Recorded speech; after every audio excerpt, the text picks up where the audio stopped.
with me now. Come with me now. Come with me now.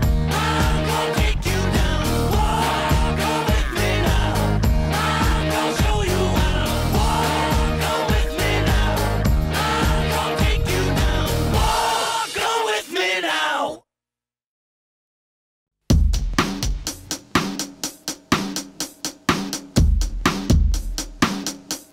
And all I am is a man. I want the world in my hands. I hate the beat. It's another important year for us. I think we've done a decent job at the draft the last couple of years, and have really keyed in as our team has had more success this year. I think one draft is never more important than the other, but it just kind of accentuates the fact that if we can have another good draft this year, that would really set us up well for the next number of seasons. So I think our staff more than ever has put a lot of importance on this process and make sure that we get it right. Is it the fact that maybe nobody had him rated that high the whole year to begin? Combination, but I still think that whole factor like doesn't love the game came into play, and then the fact that he didn't have a strong second half in the regular season. He's the only kid in this whole draft that hasn't jumped to about 55 different other teams. He's a loyal kid. That's what I mean, though. Like, is that like, are we talking about a guy now too that wouldn't even either way pick? So I think we could be talking about two guys that aren't going to be there when we pick. No, I understand. Pooh could they could go back to back. Windsor could take Leeson, Barry could take Pooh, and then. But I'll get back to the next. Okay, so then let's move on to that. We're really debating the small, tiny details that separate players, and most importantly, what can separate them from being successful with us.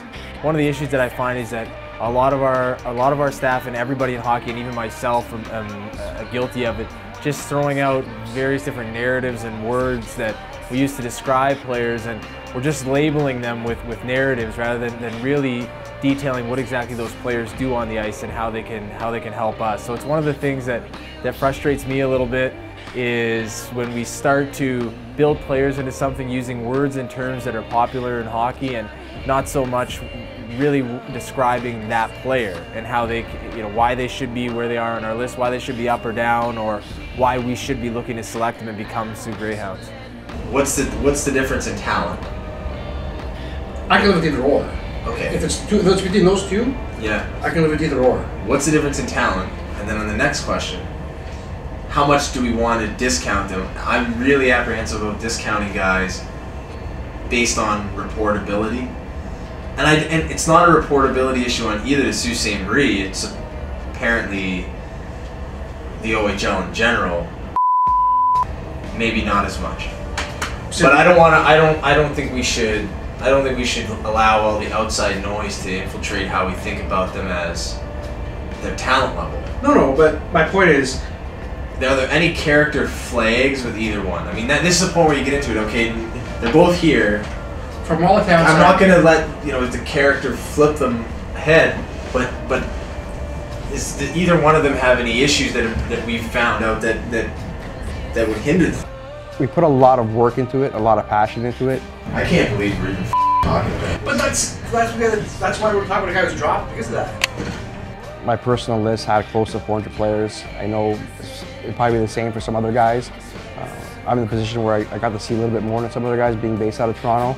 And being Southern Ontario, that's where the bulk of the players are. I've probably seen like a team like Junior Canadians or Toronto Marlies close to 20 times in the course of the season. So yeah, there's a lot of players out there you keep an eye on. So you try to minimize that and get a clear focus on players that you want to bring to the organization.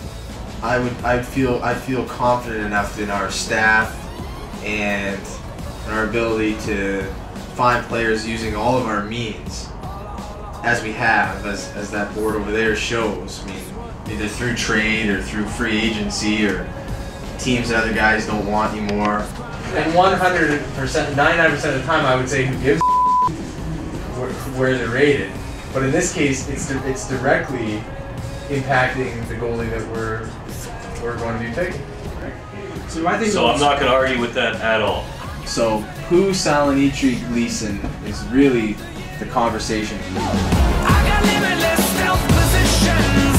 Extract the champion.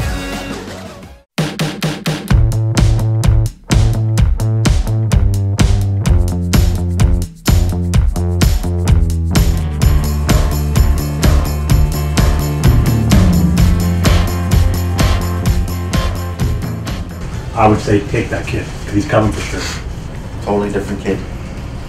It's 6'6". He can move. The only thing would be his pocket possession. Like it's weak. His reads are weak. He's a tough kid. He's going to be a big, tough kid. Does anybody think that? Anybody on that list? Pizzetta's going to be gone. There's no. Yeah, they'll be gone. Radish, Pizzetta, they'll be gone. So would anyone take Salonitri, Hotchkiss really ahead of Gleason? Well, ahead of Gleason, yeah, or would you then want to consider Jones? Like let's be realistic here. The debate the players we're probably going to be looking at are Gleason, Salonitri, Hotchkiss. Right now, there's so many different scenarios, and I think we're just over 12 hours away from the draft, about 17 hours away from the draft actually kicking off tomorrow morning. And one of the things that we're finding is that there's still so much uncertainty, even as high as the 6th pick in the draft.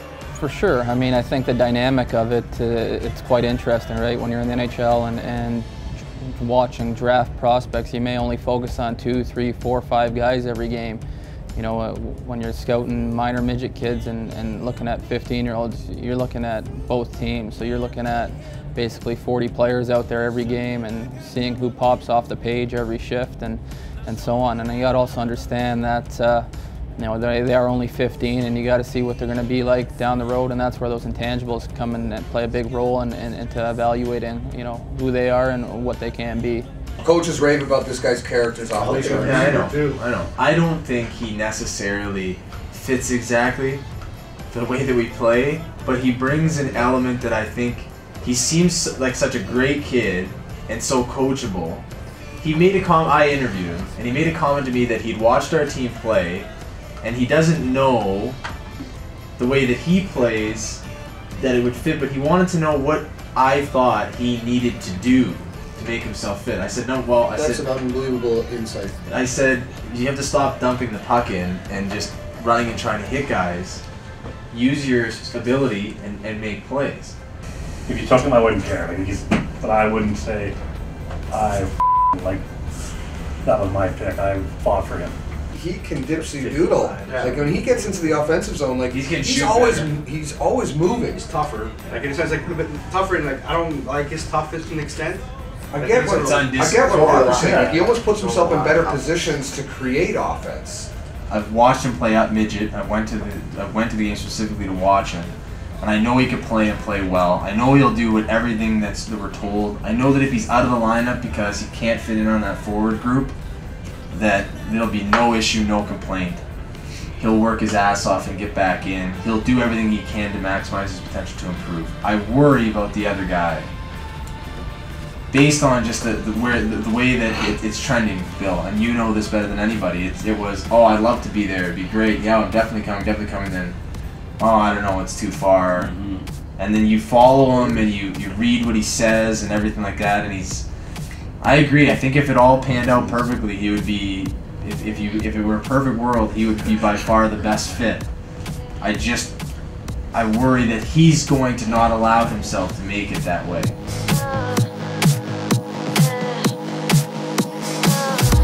Every night, every day, I've been working too hard lately. I get no sleep, get no rest, and I need to relax, baby. Forget this stress, we think too much. Forget this stress, we work too hard and have no time.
I think, as Victor Carnero always says, there's always a few surprises. Just go down the list. Victor was right on that. Not a few surprises that I think that we believe teams reached on players. Just surprises in the way of guys we thought were going to go maybe a little bit behind us that didn't, and that's the difference between teams and what they have on their respective draft boards. With our first round selection in the 2014 Priority Selection, the Sault Ste. Marie Greyhounds are very pleased to select from Windsor Junior Spitfires left center Anthony Salanitri.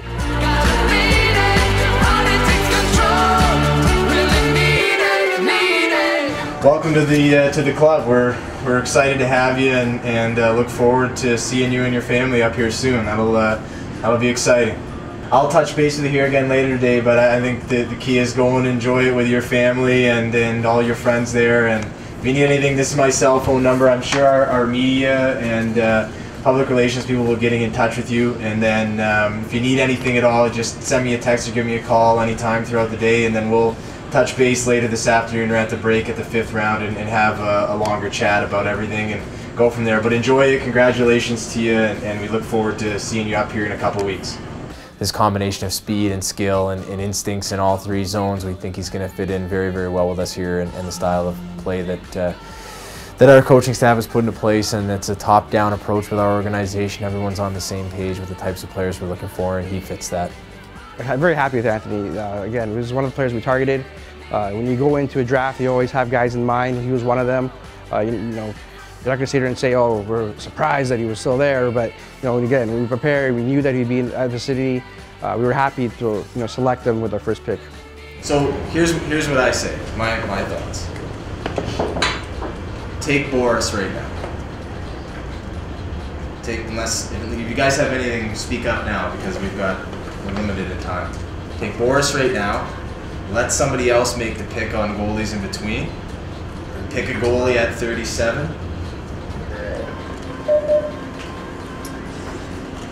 With our first selection in the second round of the 2014 Priority Selection, Sault Ste. Marie Greyhounds, I'm very pleased to select from the Waterloo Wolves, Boris Ketchup.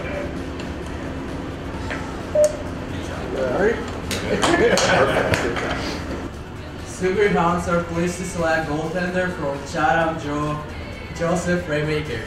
All right.